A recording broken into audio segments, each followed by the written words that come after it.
We have three cast members of the film joining us in the Q studio today. Actors Elisha Cuthbert, Marc-Andre Grondin, and director Jay Baruchel. How are you? Well, thank you. Good. Thanks so much for coming in. Thanks for having us. It's you know, when I say the controversial part, I know that's kind of annoying to talk about, but I remember that's how I heard about this film. Right. Was I heard there was this controversial hockey fighting movie coming out, and then I watched it and I laughed a lot. Oh, good. And I think going into this film, I think a lot of people are feeling the same way. I'm seeing the same thing in kind of reviews, this controversial hockey fighting movie, but again, it's funny. Rather than asking you to defend the film, I'm wondering, as a filmmaker, how do you straddle the line between kind of gratuitous violence that'll bring you down and keeping it funny?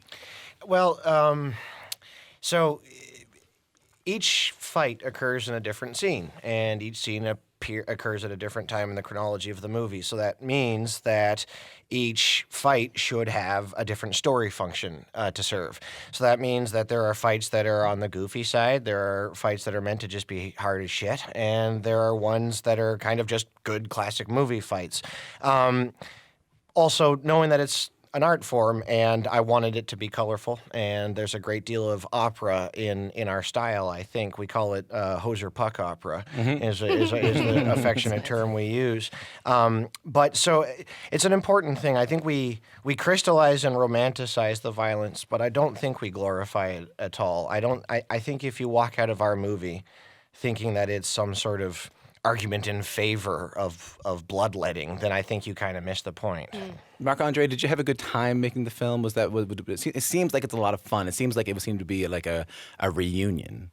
Totally. It's probably the most fun I've ever had on a set. For the first one, and going into the second one, it was kind of reuniting with the family. Right. We've all became really, really good friends, and you as an actor, you're just lucky when you're a hockey fan to be able to spend your days with your friends skating and doing jokes. So yeah, we're all really, really lucky. Was it hard to come in on that, Elisha? No, it was great to see them. I mean, I as a newcomer and not being a part of the first one, I got to see firsthand how close they really were from having that experience together. And Right.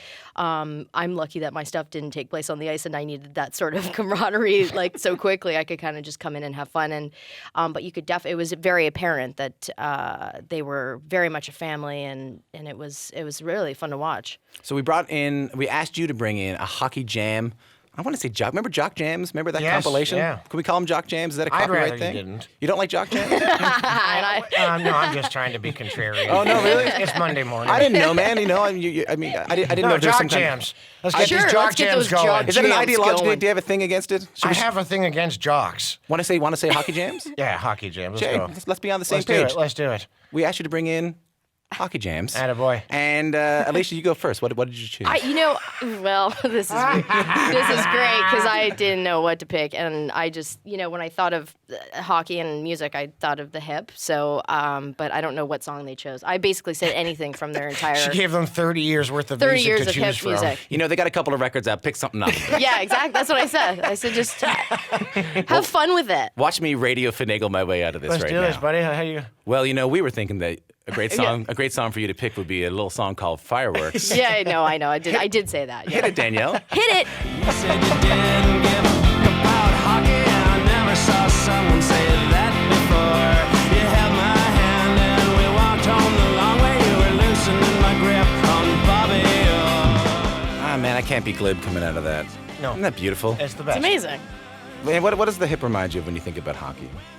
It just seems like the right band for it, right? It just seems like the right band, and it's the right sort of Canadian band that represent the country, and hockey so much does that in so many ways. So I think the correlation just works. And Did you see any of the last concert? Did you watch I any did. of them? I was in the Capitol. I was in Ottawa. It was magic. Yeah. It was absolutely stunning. That was Yeah. Fireworks by the Tragically Hip. The Tragically Hip being Elisha Cuthbert's choice, and man, that kind of choked me up just a little bit. Yeah, just a bit. Marc-Andre, you're up. For God's sake, get me out of this. What's your song? I didn't want to be too obvious with something, like Like a me? warm up. Like mine? No, like more like little on the a nose. Rage Against the Machine kind of a warm up song. yeah. And whenever someone's asking me to choose a song, it's hard not to choose Bruce Springsteen. So I chose Dancing in the Dark. I ain't nothing but tired. Man, I'm just tired and bored with myself. Hey there, baby. I could use just a little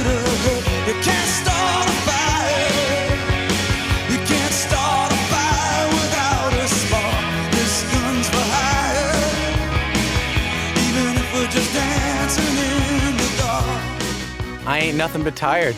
I'm getting all emotional this morning. I don't know what's going on, man. Deep cuts. I'm getting all emotional. What happened on the weekend, man? You know what? I don't want to talk about it. Me and Bruce Springsteen. You need a weekend from the weekend. Something like that. Marc-Andre, Bruce Springsteen fan?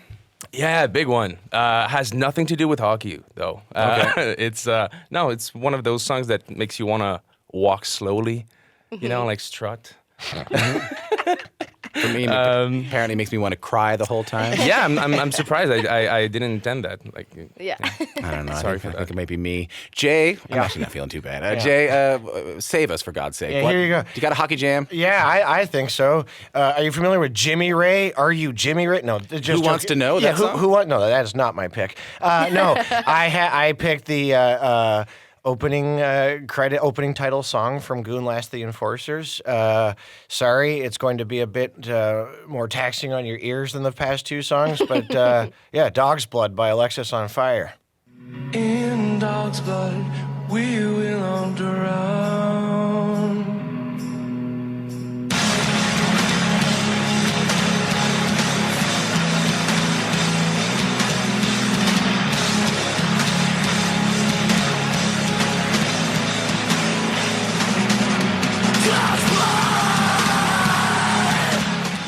See, that makes me emotional in a whole other way.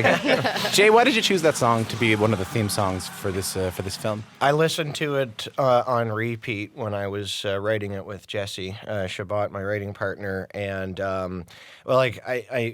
Alexis, one of my favorite bands ever, and that song just gets me jacked as hell. And Wade McNeil, the guitarist from Alexis on Fire, actually created a lot of original music for our movie that's in the flick as well. So there's a big connection between that band and this flick, and Dog's Blood. That's just hard as shit. Mm-hmm, absolutely. Heavy. I can only imagine, when Goon came out and friends of mine saw it, and kind of the Canadian public at large saw it, it was seen to be kind of a moment, kind of a singular moment, this singular film that people hadn't really seen since maybe Slapshot, like this singular hockey film. I wasn't necessarily expecting there to be a sequel at all. Right. Because it seemed like such a moment. Yeah, it did. What made you want to make a second one? And we didn't rush it. I need to stress that, because it was from the most organic of reasons, which is we had a blast on the first one and enjoyed each other's company, and also all seemed to just... sometimes when you put a bunch of people together on a project, everyone can do their job to the best of their abilities, but then it's over and it's just a job. And sometimes you're there and everyone kind of gets on the same frequency and there's like a unity of purpose. And we're all there in this awesome thing, and then it was over, and we felt that we were just scratching the surface on this world that we had created. And also, we had a conversation to finish. The first movie is very much a love story. It's boy meets girl and boy meets hockey. Mm-hmm. And at the start of any love story, things are very simple and black and white and obvious. And this is boy married to girl and boy married to hockey, and stuff's a bit more loaded and stuff's a bit more gray area, and the answers to things aren't as obvious and readily available. And so... We felt morally obligated to kind of keep that conversation going about if we wrote this love letter to this gig in the first one, we should show people how the sausage is made to a certain extent, and just like if you were going to, you should know what this job looks like. Well, it's like what happens to Rudy afterwards. Yeah, right. You have there's the dream, and then there's this movie's almost kind of about the reality of not growing up and reaching the dream, but growing up and have reached the dream. and being able to be fine with that era ending. We talk a great deal in the movie about evolution versus extinction. There's a beautiful moment that Marc-Andre just destroys, where he basically tells the audience and our movie that you have sort of two choices. You can evolve into the next phase of your life, or you can suffer the consequences. And so if you can hang up your skates, and no matter what, it will be melancholy and bittersweet, and your heart will be breaking a little bit. But if it's not a defeat to hang up your skates, if it's an organic end because the next phase of your career, your life as dad and father and everything else is to come. So it's not the end of something so much as the beginning of something else. Elisha, we said you're a newcomer. You play Mary, the sister-in-law to Doug Glatt, the main goon in Goon. In real life, you're married to an NHL player, to Dion Phaneuf. I know this is a comedy, but what was it like stepping into that world? Like, how close did you feel Goon got to the actual hockey reality that you live in? I mean, it got there. I listened to these guys sort of banter on set and talk, and it sounded very similar to, what I hear at home. Poor thing. Yeah, no, it was could not escape it. No, there's a lot of comedy. There's a lot of funniness that goes on. There's a lot of inside jokes. There's a lot of chirping and fun stuff that goes along with being in hockey, and so it seemed very, very familiar when I was on set with these guys. They were having a good time. Unfortunately, I didn't get to see them on the ice, but I came in for my stuff, and I got to have a lot of fun with my stuff too. I mean, the character is just so crazy and a lot of fun. So I don't mean to get too personal, but one of the most striking moments of the film, and Jay, I hope this isn't too much of a spoiler. Stop me if it is, but is when Alison Pill's character, Doug's wife, says to him, "Listen, you can keep doing this. You can keep playing hockey. You just can't fight. I can't be worried about you. I can't be worried about you falling down and smashing your head." And yeah, well, I don't. Is I that try. something- No, I don't. no. I don't put any sort of restrictions on sort of how Dion plays or what he does. I mean, But do you worry? Not restrictions. Maybe that's not what I'm asking. But do you have that same worry? Yes and no. In the moment when the gloves are dropped and he's in the middle of that, it is sort of. It's tough to watch, but I don't ever go into a game fearful and in anticipation of it. I mean, that's not really his role per se, but let me tell you, it happens. So, when it's happening, it can get a little nerve-wracking. But, he's a professional, and he's been doing it his whole life, and He knows what he's doing. he knows what he's doing. But you absolutely he does. But you feel that in the film. You feel that for every hockey fight you get into, there's someone watching it, and there's someone who's not necessarily rooting you on. Someone who's a little worried right. something Well, might happen to you. The stakes are slightly higher, so to use her example, yeah, if Dion gets into a tilt or anything, there's like a bunch of people in Sanders who are going to be psyched, but there's going to be his missus who's like... Yeah. I mean, it's just more personal. Yeah, I that's guess. all it is, Yeah. just a slightly more I personal. guess it becomes a little bit more personal. Marc-Andre, it's so nice to see you reprise your role in this film. You're this hockey prodigy. What was your relationship like with hockey growing up? Watching it, that's it. I really don't come from a family that is athletic in some way.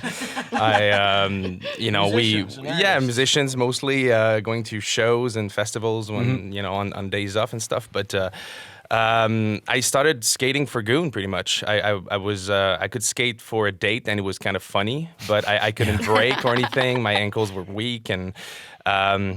So I worked hard, and then I managed to be just good enough to be able to do some plays and help with the editing and not just have only a double.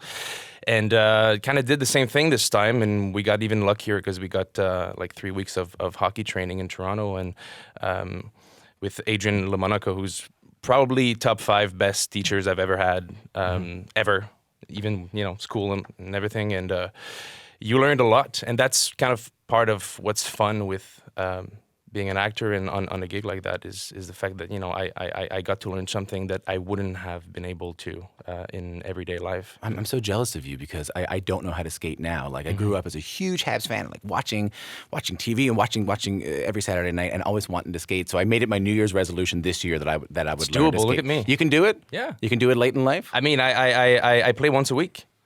I mean, people think that I suck, and then I tell them, yeah, it was 6 years ago, I couldn't skate. And they're like, wow, skate at all. You're amazing. You're amazing. But I understand Jay gave you your first tickets to a game. Is that right? Yeah, I mean, the first game that I saw, I saw part of a game while shooting when I was young. But the first time that I went to see a whole game was, Jay Baruchel gave me a pair of tickets. That's so Tickets. crazy. Well, hold on. How did that And I come was about? really old. I was like 19 or something, 20. What No, was that I like was for- 21. I was a season ticket holder at the Bell Center for 2 years, Right. and yeah, and Marc and I have known each other a long time. We have a manager in common as well, and a lot of, and so so a lot. He got to use my seats, and I also that having the season tickets was like forced me to realize that I only like being around 21,273 people 4 times a year. Yeah.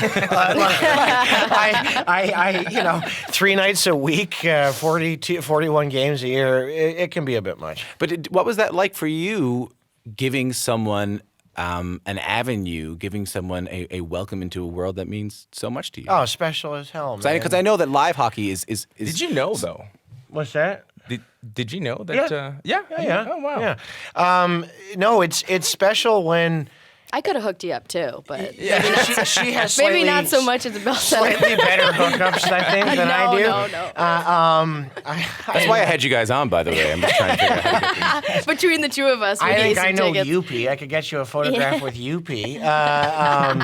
But no, I anytime that I can get someone, I can get the Habs itch onto someone. Like anytime anybody falls in love with this team, regardless if I have anything to do with it, like I am still so prey to something as cynical as like, Hugh Jackman can be shooting in Montreal and he can just be like, hey, and he can get the name wrong. I'm at the Watch Center here to watch the Habs, go Habs. And I'll be like, oh my God, did you hear that? Wolverine likes the Habs. So It's like when Patrick Stewart liked the Habs. That was a big deal. I remember I'm that. still talking about that. I my can still tell you that he was photographed in New York the week after wearing a Habs hat. No, it's so it's very, very special. So no, I want to talk about just before we go, the evolution and then extinction, which doesn't happen. Mm-hmm. There's the dream of Doug Glatt becoming a hockey player. Now there's Doug Glatt becoming a hockey player, realizing the realities of it and making choices based on more adult worlds. Is there another story to tell? Is there anywhere else to go? Yes, I think there's, well, to start with, there's 6 years in between the 2 movies. And those are 6 different seasons worth of potential stories. We feel that we have just kind of scratched the surface. Not scratched the surface. That was the first one, scratched the surface. We feel that there's more to tell. However, Doug did retire at the end of this movie, and Doug does retire at the end of this movie. But all I'll say is there's 6 years worth of stories in between the 2 movies, and this movie ends with Doug and Eva having a kid, and so in my heart of hearts, my dream is 10 years from now we do this like John Hughes or Heather's style high school comedy about baby Glatt, Doug's daughter, playing hockey on an all boys team, and I think that could be a good one. Well, there's almost zero chance that I'll still be here, but I hope you come back.